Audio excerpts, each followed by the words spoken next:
Okay, so let us start. Okay, so this is under shaft design. Okay, so kung recall nyo po yung atin na midterm, okay, so we have there in general na machine members. So it's the design of the machine members under different types of loading. So we started with the simple stress and then next would be the variable stress analysis. Okay, so kumbaga, we are to design okay a machine member in general, so no particular na mention na machine member, okay, kung ano siya, kumbaga in general siya natin na dinidesign, okay, na we are simply varying yung kanyang type ng loading. Okay, so ganun po yung nangyari on the midterm. So from this on po, we will go specific na. Okay, we will be naming now the particular machine member. Okay, so this time po, it's the shaft design. So how do we design the shaft? Okay, so ganun pa rin. Kumbaga, yung dati natin, wala lang tawag, it's a general machine member. Ngayon, papangalanan na natin. Okay, so we have first the shaft design. So when we say shaft po, it is defined as a rotating member which transmits power. So yan po yung kanyang ultimate aim. Yan yung kanyang major objective. That is to transmit the power. And this shaft po, okay, we have three major types. We have the first one, we call that the line or the main shaft. So other books, they call it as main power transmitting shaft. Okay? So ito po talaga yung nagta-transmit ng power. Okay? And it is driven by our prime mover. Okay? Kumbaga, usually it's the motor, okay, who is our prime mover. And then the second one po, yun po yung tinatawag natin as the counter shaft. So when we say counter shaft naman po, hindi siya yung nag-transmit mainly ng power. So it's simply an intermediate shaft in between yun pong atin na driver at saka driven machine. Okay? So kumbaga siya yung pumapagitna. Okay? Tumutulong siya to transmit the power. Okay? And then the third one, this is called yung spindles. So when we say spindles naman po, these are your short shafts. So normally po, yan ay makikita natin if you have the toy cars and you know yung dynamo. Okay, yung dynamo is the one na responsible in para mapatakbo yung mga cars na yun. Okay, so those dynamo, they contain small shafts. Okay, you call that the spindles. Okay, so yan pong tatlo, yan po yung focus ng design natin. Okay, so how do you design these types of shaft? Okay, now, ang shaft po, they are usually circular in cross-section. Okay, so circular po. Nagva-vary lang po siya as to solid o kaya po ay hollow. Okay? So it's either a solid shaft or a hollow shaft lang. But then, both are circular. Okay? Both are circular. So yan po yung i-design natin ngayon. So when we say we design, we determine the diameter of the shaft. Okay? At kung hollow naman po, it's the outside and the inside diameters. Okay? So for the shaft design, we have there two bases. Okay? So ano po yung mga bases ng design natin? The first one is shaft design based on the loading. Okay? So based on the loading, how do we design the shaft? And then the second part is based on code. Okay? So nagde-design din tayo base sa standard procedure or code. Okay? So based on the loading, we have a shaft under pure torsion. So kung torsion lang yung applied load sa kanya, paano natin siya i-design? Now there 1.2, that would be pure bending. O, kailangan naman po nagkakaroon ng bending. Indicator na merong bending yung shaft is when it is loaded with a pulley or a gear doon mismo sa shaft natin. So the pulley or the gear, that serves as your bending load po. Okay? The third one is combined loadings. Okay, so when we say combined loadings, pagsasamahin natin yung dalawa. May torsion na, may bending pa on the same shafts. And then finally, we have their variable combined. Okay, so we have their variable combined loadings. So, ibig sabihin, combined, may torsion, may bending. When you say variable, the torque and the bending load that you applied, nagva-vary. Okay, just like the variable stress analysis. Okay, so ganun po yun. So, dito po, ibabase natin yung dimension ng shaft base sa kung anong load po meron siya. Okay? And then the second part naman po is we design the shaft based on the code. So under code po, meron po tayong dalawa. The first one is the ASME code and then the second one is the PSME. Yan. So these two, okay, these are mechanical engineering organizations. American Society of Mechanical Engineers, Philippine Society of Mechanical Engineers, okay? So these two, they have their codes or their procedures on how you would be designing the shaft, okay? So you simply have to follow. Okay, unlike po dito, titingnan mo anong loading niya, then you apply the design stresses. Dito po sa code, meron si ASME at si PSME, meron silang kanilang allowable design stresses. Okay, so yun po yung gagamitin natin. In terms of the scope naman po, in terms of yung lawak ng sakop, okay, ASME of course, mas maano po siya, this is a standard procedure, so it's known worldwide. So, ginagamit po siya sa maraming bansa or madaming halos buong mundo po kasi siya nga yung standard. Okay, whereas the PSME code that's tailored to this, but then this could be applied on the Philippine setting only. Okay, so it's only the Philippines who are using this code, of course. Okay, so dito mo lang siya pwedeng gamitin. So if you will be working abroad, you cannot apply this PSME code. Okay, ang gagamitin mo would be the standard one, which is the ASME. Okay, so in relation to this two po, okay, parehas po natin yung gagawin, parehas po natin i-consider in designing the shaft. Okay, kung ikukumpara po natin, kung alin ba yung mas madali, of course, it would be easier to design based on the code, okay, kumpara doon sa loading. Pero, you cannot design po based on the code, not unless po, alam mo din yung type ng loading po niya. Okay, kaya parehas po. Kaya ang unahin po natin is the one based on loading. Nakuha po ba? Hello? Nakuha po? Napapakinggan pa po ba? Yes po, ma'am. Okay, good. So, unahin po natin, okay, for today is yung based on loading. So, we'll have the pure torsion and the pure bending po.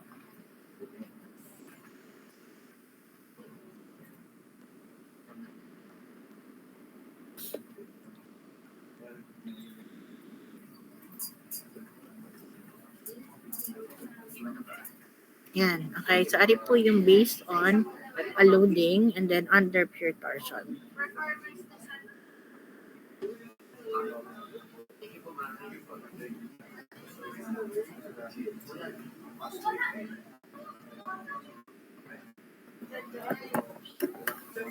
Okay.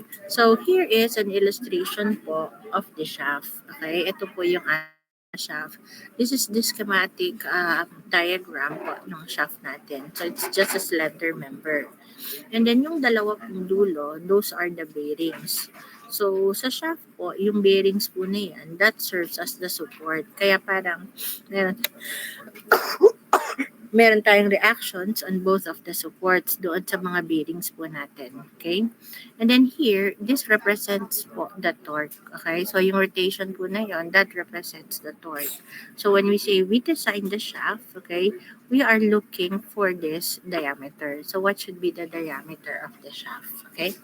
Now, so how do we design the shaft under pure torsion? So, basically, the same lang po ito doon sa topic natin ng midterm na members under pure torsion. So we go first with its induced stress. Okay? So sa pagde-design po, yun ang una nating aalamin. What is its induced stress? And then we are to equate that to the design stress to know the correct dimension. So the induced stress here is known as your torsional shear stress. Okay? So sabi ko nga, ari po ay parang yun din dati. Okay? And the torsional shear stress, the general equation, tau equal to Tc over J. Yan po yung general equation natin. And yung J is called the polar moment of inertia. Yung C is a radial distance, so it's measured from the center up to yung pinaka malayo. Okay? Which is usually the outside diameter. And T pertains to the torsional moment or torque. Okay? And then from this equation, nag-derive po tayo applicable for a solid shaft and then the other one applicable for a hollow shaft. Okay? So pag solid at hollow, pinalitan lang natin yung J for solid at yung C po na yun, ganun din for hollow. Okay? Until we come up with tau for solid is 16t over pi d cube. Hindi ko na po ulitin yung pagde-derive kasi nagawa na naman po natin yan last time. And tau for hollow is 16td over pi quantity d to the fourth minus d to the fourth. The small letter d itself pertains to the inside diameter and the big letter D is our outside diameter. Okay? So ito po yung na derive nating equation last time. Okay? Ito po yung na-derive nating equation last time for the torsional shear stress for the solid and the hollow shaft. Okay?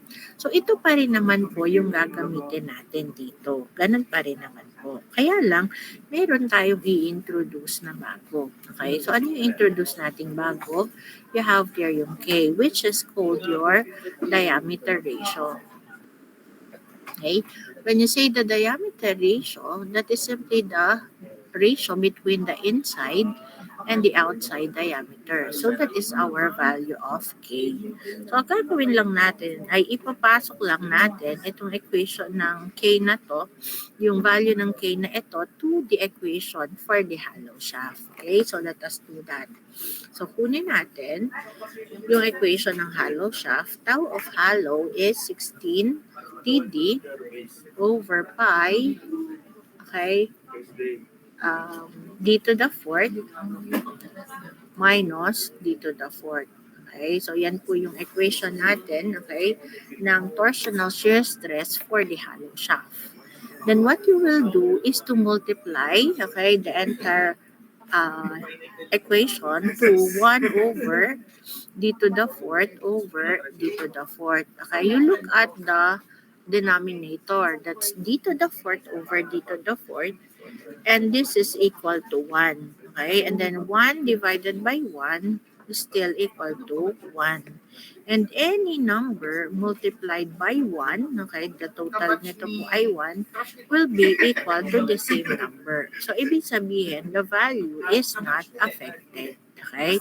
Kahit i-multiply po natin siya ng ganyan, value is not affected. Okay? So, i-multiply lang po natin just to determine, just to change the form. Okay? So, i-multiply po natin. So, we come up with 16 TD over pi quantity d to the 4 times d to the 4th, that is d to the 8 over d to the 4th minus the small letter d, big letter D over d to the 4th. Yan. So, nung minultiply po natin, yan, dun po natin siya inilagay. Okay? And then, we have there 16 TD over, ano po ang common dito? So, common po dito sa dalawang ito is your d to the fourth. So, in-extract po natin. Pi d to the fourth. So, matitira po d to the fourth. Ari po yung 8. So, may matitira pa pong 4. Minus, dito naman po, we have their small letter d over big letter D raised to the fourth. Ari po kasi siya na yung nilabas natin. And then to further simplify, you can have this cancelled po. Matitira dito ay cube. So 16t over pi d cube. Okay? Tapos ito po, ano nangyari dyan? D to the fourth over D to the fourth is 1. Then minus small letter d to big letter D. Yan, ito po yun. Okay? Di po ba yung k natin is small letter d over big letter D. So, ano po yun? D over D. So, yun po ay k. Tapos, parehas po raised to the fourth. So, yun po ay 1 minus k to the fourth. Now, ari po ay ihiwalay natin. Okay? So, this becomes 16t over pi d cube times 1 over 1 minus k to the fourth. Okay? And that is your value of your tau h. Okay? And notice that this part po, 16t over pi d cube, di po ba yan yung sa solid natin? Okay? That's tau ng solid multiplied by 1 minus over 1 minus k to the fourth. That gives us the tau for yung hollow shaft. Okay? Ito po ngayon, okay, ito pong parte na yan, yan po yung tinatawag natin as your hollow factor. Na kumbaga, para makuha mo yung tau for solid at your hollow, just tandaan lang natin equation ng solid, tapos i-multiply mo lang po ng factor po na yan. Okay, parang isang sa uluhan lang siya. Kaya alam mo lang is yung solid. So this can be your general equation. Okay, kumbaga pag solid yan, edi eliminate mo to. Kung hollow yan, edi isasama mo yan. Parang takluban mo para hindi mo makita to. Hindi kasama. Okay, solid yon. Kapag hollow naman, so idadagdag mo. Okay, parang ganun. So, yan yung magiging induced stress ngayon ng material mo. Okay? But then basically, kung gusto mo pa rin gamitin yung dating equation, aring dalawang ito, okay lang din. Okay, parehas lang din po yung makukuha mong sagot. Pwede pong ito din yung gamitin natin. Okay? Pwede rin naman po in terms of the value of K. Okay? Well, kahit po alin doon sa dalawa, pwede po natin na gamitin. Okay? Parehas po yung magiging sagot po niyan. Okay? And then, how do we design the member? So, sabi nga natin, for a good design, okay, in terms of your strength failure, okay, in terms of the strength failure, anong ginagawa natin? We simply equate the design stress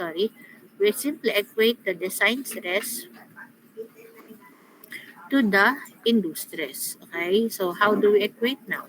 Your tau d would be equal to 16t over pi d cube times 1 over 1 minus k to the fourth. So again, kapag solid, at tanggal, ari lang yung matitira. Kapag hollow, nandyan siya. Okay? Where the value of your tau d is equal to tau y over factor of safety, o kaya naman po, based on the ultimate, it would be tau u over factor of safety. So, pipili ka lang po ulit dito sa dalawa. Yan, nawala ako. Wait lang. Yan. So, pipili ka lang po ulit dun sa dalawa. Okay? So, you could find the value of the diameter here. Okay? In terms of the deformation naman po. Okay? In terms of the deformation failure, ano po yung tawag doon sa deformation natin dito? So we call here the deformation theta as your angle of twist. Okay, so pwedeng tawag din natin dyan is angular deformation or torsional deflection. Okay, and to measure this angle, this is equal to TL over JG. And this is measured in radians. Okay, so TL over JG, that's the general equation. And this can be, okay, this is modified natin doon sa, pwede sa solid, pwede doon sa hollow. Okay, so pinaltan lang ulit natin yung J. So if you could recall, kapag solid, anong equation natin?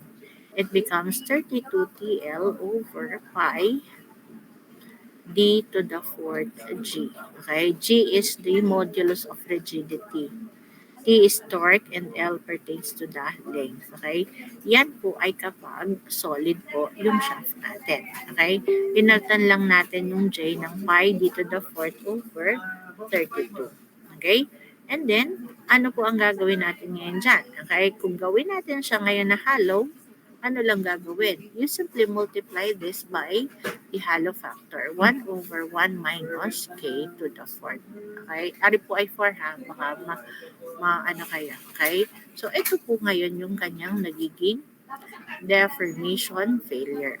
Okay? And what you will do, again, is to equate. Okay? For a good design, you are to equate now the allowable limit of deformation to data of the hollow shaft. So this is 32 TL over pi d to the fourth g multiplied by 1 over 1 minus k to the fourth equal to the allowable limit. Okay? Kapag solid po, alisin mo lang are. Okay? Are lang yung matitira. Kapag hollow, you have to indicate this. Okay? So, meron lang po tayong magiging sagot for the deformation failure once you are given this, the allowable limit of deformation. Okay? So, dalawa yung magiging sagot mo. One coming from the strength, one coming from the deformation. And then you choose the larger dimension or the bigger dimension. Kung saan mo man yun makuha, whether sa strength o kaya sa deformation. Okay? Pag wala po ulit binigay nito, so ibig sabihin, okay, doon mo lang makukuha yung sagot mo from the strength failure. Okay? Now, yung tipo dito, okay, is taken again from the power transmitted. So sabi nga natin, main function of the shaft is to transmit the power. So from the power, you obtain here po yung torque. So doon po natin kukunin yung value ng torque na yun. So you simply recall po the power formula. Okay, so ganun lang po siya i-design yung shaft po dito. May question po ba? May question po? Hello? Wala po. Okay, wala. Okay, so I'll continue po ha. Pag wala po question, I'll just continue. Kung meron naman po, you raise your hand. So as I have said po,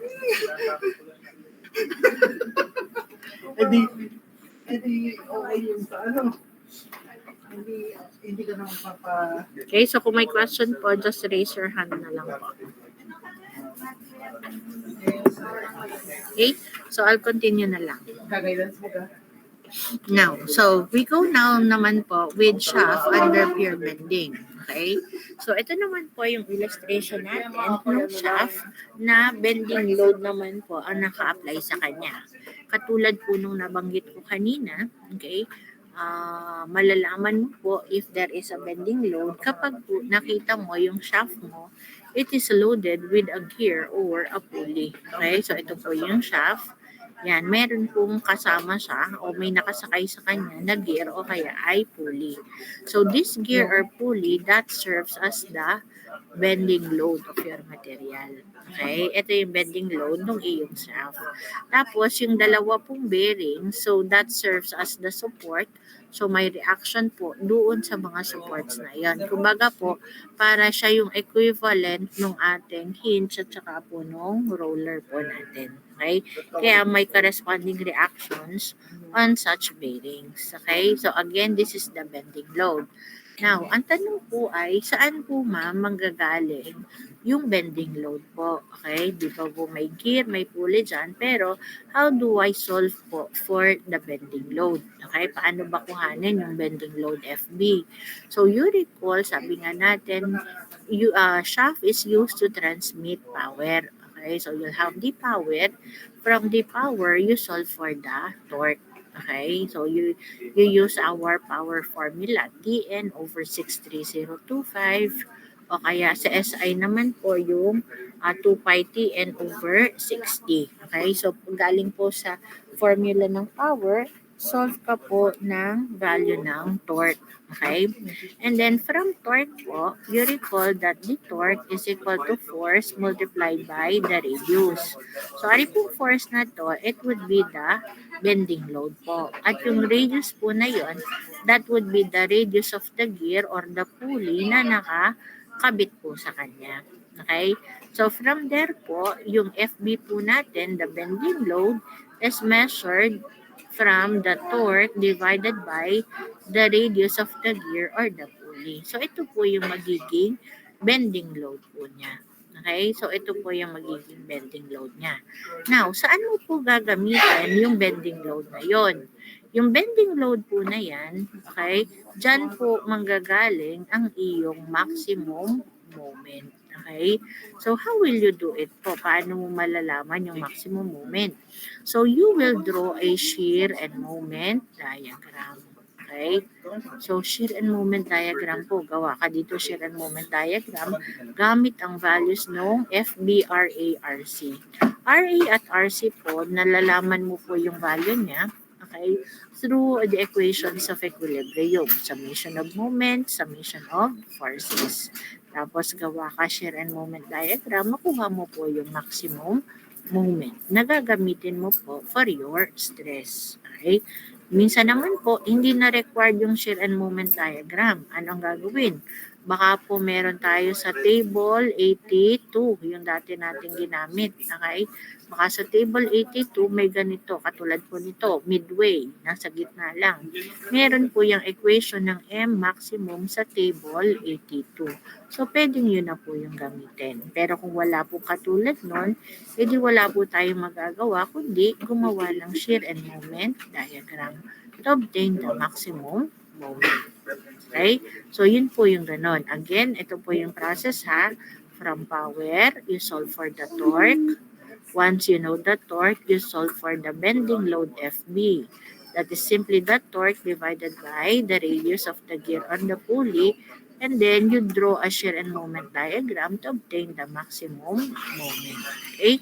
So, ganun po yung gagawin. Now, ano po ngayon ang tawag doon sa induced stress natin kapag we have there yung shaft under pure bending? So, the same thing po, ang tawag pa rin sa kanya is a flexural stress. For the flexural stress, equation is sigma sub F equal to MC over I. Okay? Ano po yung M? That's the maximum moment. Okay? Yung I is the moment of inertia. So, ang atin lang ngayon, ang focus lang natin ngayon is simply for a shaft which is circular in cross-section. So, hindi nakasama dito ngayon yung katulad ng ginamit natin na yung members under pure bending that you could have other cross-sections. Di ba noon may sinolve tayo I-beam o kaya letter T, letter C, yan, mga economic sections. So, iba rectangular, triangular, yan, hindi po. Ngayon po, nakafocus na lang tayo to a circular cross-section. Okay, doon sa shaft. Ang variation lang po natin, it's either solid o kaya po ay hollow. So, yun lang po yung mapapalitan dito as your value of I. So, as we recall po, ano po ba yung ating I value kapag po siya ay circular, kapag po shaft?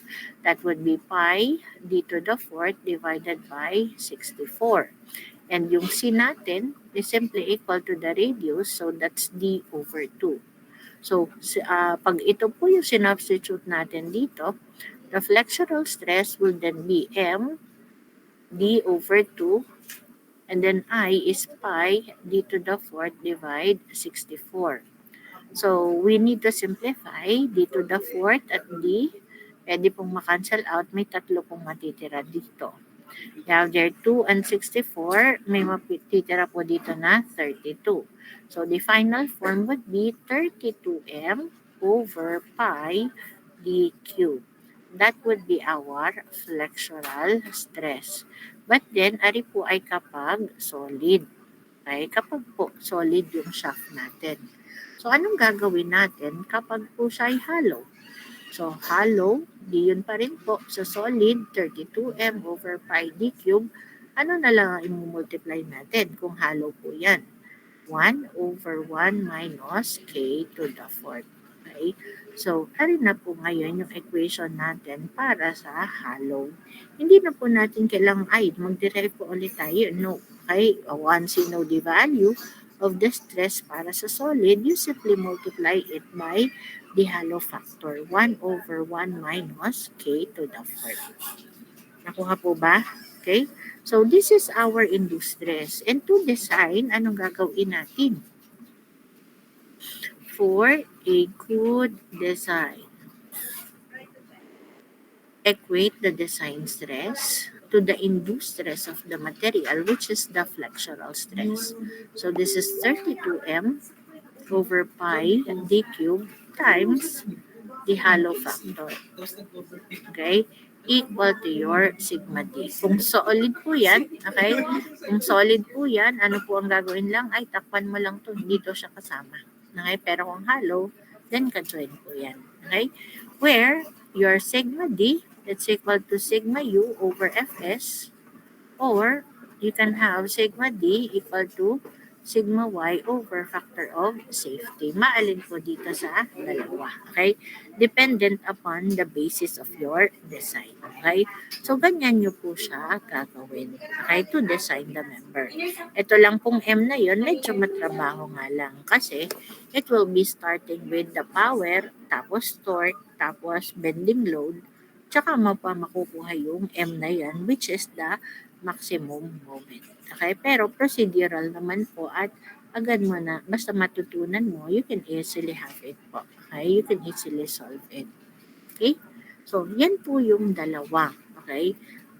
Under pure torsion, okay? Under pure bending. Okay? Ang i-ano lang po dito, linawin ko lang kung isa. Okay? Pagbalik po natin dito, sabi nga natin, the bending load FB, it comes from power. Okay? And along with power, meron po yung torque. Okay? So you would say, bakit ma'am naging pure bending siya? May torque naman nga po tayo dito. Okay? So ibig sabihin dyan, you simply neglect the torsional effect. Okay? You simply neglect the torsional effect, kaya naging pure bending po siya. Ginamit mo yung torque niya para to simply compute for the bending load FB. Okay? Kumbaga, in-ignore na lang natin yung torque po na yon. Kasi kung hindi mo po yun i-ignore, it would mean na combined loading na po siya. Okay? Naging combined loading. Kasi may gear ka, so may bending, meron kang power transmitted, so may torque. So yun po yung combination ng dalawa. Okay? Kumbaga, para maging pure bending lang, dapat i-disregard yung torsional effect. Okay? So, yun po ang ibig sabihin. Now, I have here two, okay? I have here po dalawang sample problem. Okay? Ang isa is for pure torsion. Okay? Yung one po is for pure torsion. And then the second one naman po is for pure bending. Okay? You try to solve now. Okay? You try to resolve your problems 1 and 2. Okay? Huwag niyo po munang titingnan yung kanyang solution. You try to solve. And now you apply the value of your diameter ratio. And then let us see if your answer matches with yung nandito. Okay?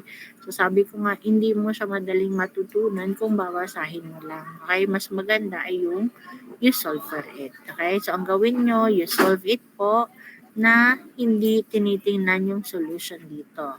You solve on your own first po bago mo po siya i-compare. Okay? So the first one is under pure torsion. A cold finish shaft AISIC 1045 is to transmit power at 350 HP at a speed of 700 RPM. For a diameter ratio of 0.7, you compute for the shaft diameter. Ay, kung mapapansin nyo, halos parehas lang din po nung mga sample problems natin on bago mag-midterm on simple stresses. Okay?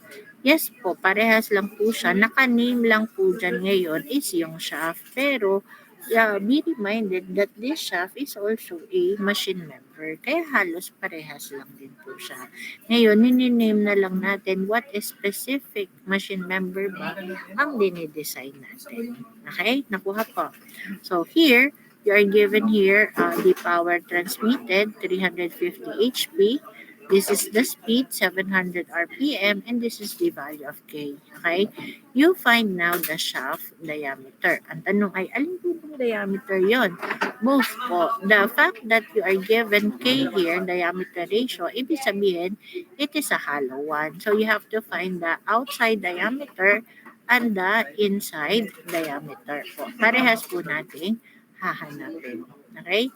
So again, what is its induced stress now? It's under pure torsion. So yan lang po yung 16t over pi d cube times the hollow factor. So dun mo lang po i-equate yung ating design stress. Okay? O try to solve muna po problems 1 and 2. Okay? 1 and 2. And then later po, magtatawag po ako sa inyo or you can volunteer po on who will be presenting their work. Okay? So itaas lang po yung kamay kung tapos na yung problem 1, okay, pwede po natin i-discuss kaagad. Okay? And then after naman po, you'd go to problem 2, okay? And then kung sino po unang makatapos, okay, sinong gusto mag-volunteer, again, you-raise your hand para tingnan po natin yung answer po ninyo. Okay? So, try to solve muna po. Then I'll get back to you po later. Okay? So now is 2:06. Probably at 2:15, okay, 2:15, yun, magtatawag na po ako for your presentation. Nakuha po ba yung gagawin? Hello? Okay, good. Sige po, i-restart na po. I'll get back to you po 2:15. Again, sample problems 1 and 2. Okay?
Sino po nakatapos na?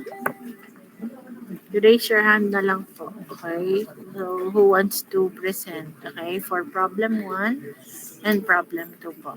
Okay? Alam po ba yung gagawin? Alam po ba yung ginagawa? Hello? Pa-respond naman po. Naintindihan po yung ginagawa? Okay, Yes po, ma'am. thank Di you. pa lang po. Sige po. Okay, so sige po.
Ano, may nakatapos na po?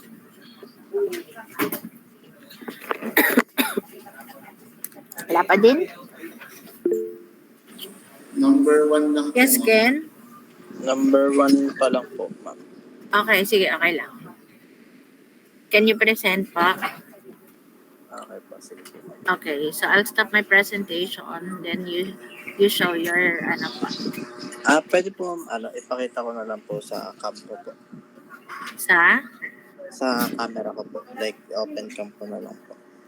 Okay lang. Basta makikita nila. Okay po, sige.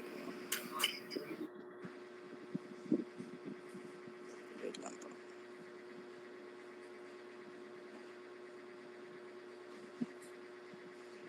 Paano rin yung background?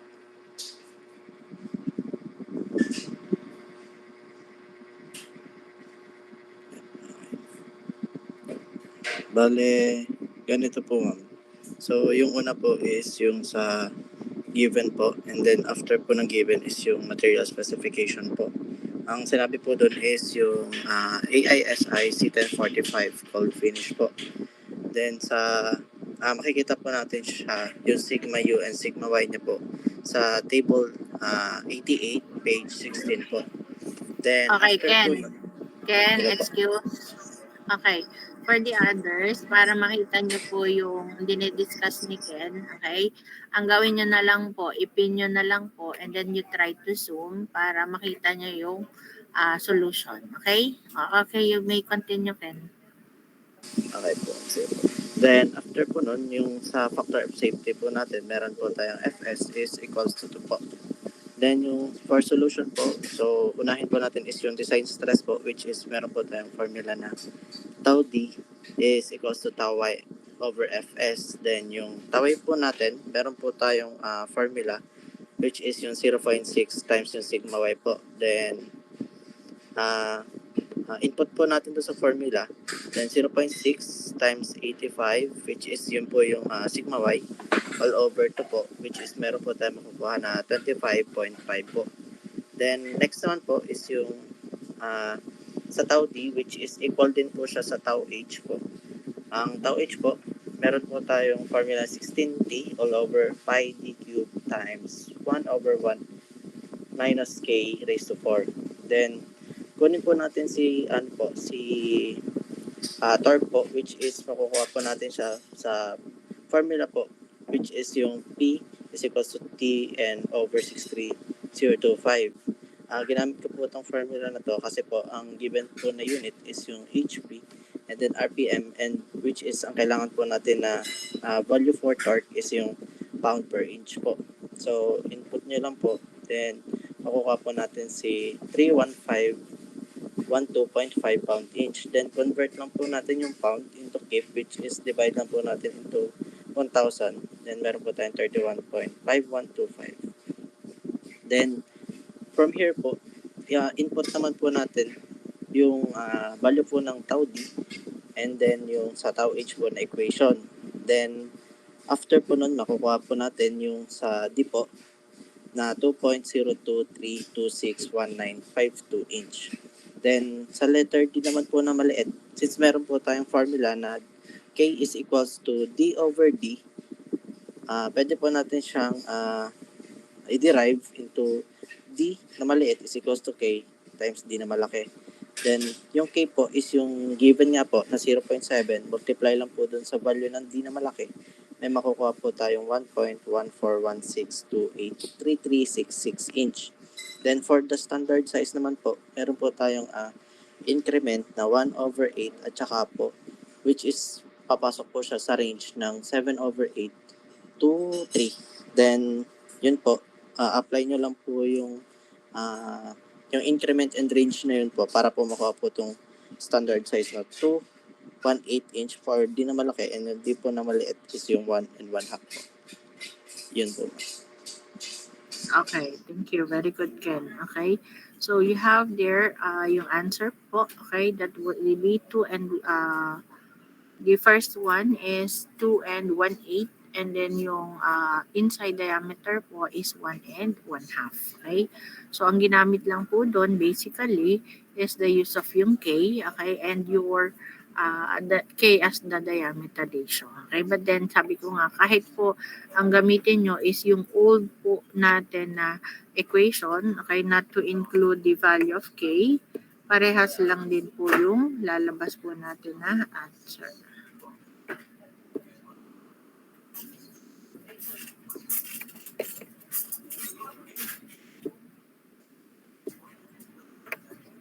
Unpin ko lang itong si ano yan.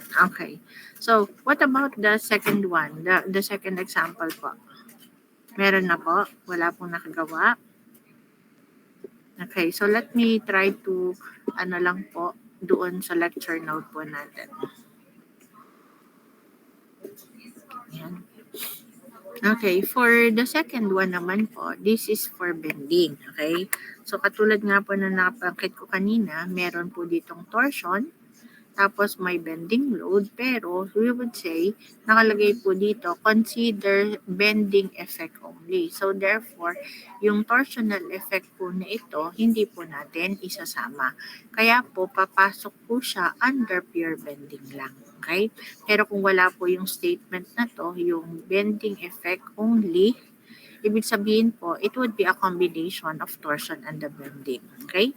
So, shaft with K.9 made of 1045 as rolled transmits 60 kilowatt power at 1350 RPM. You have here your spark gear, 12 inches in diameter, is loaded and located mid-span of the total length of 36 inches ng shaft po natin. Consider a static load or a dead load, and bending effect only compute for the required diameter. Okay? So you have here the values of the K, the value of P, the power is to be converted into HP. And then N, L, and the diameter of the gear, 12 inches. And to know the radius, you simply divide it by 6 inches. So you have the value sigma U and sigma Y for 1045. Kindly check from table 87, page 14.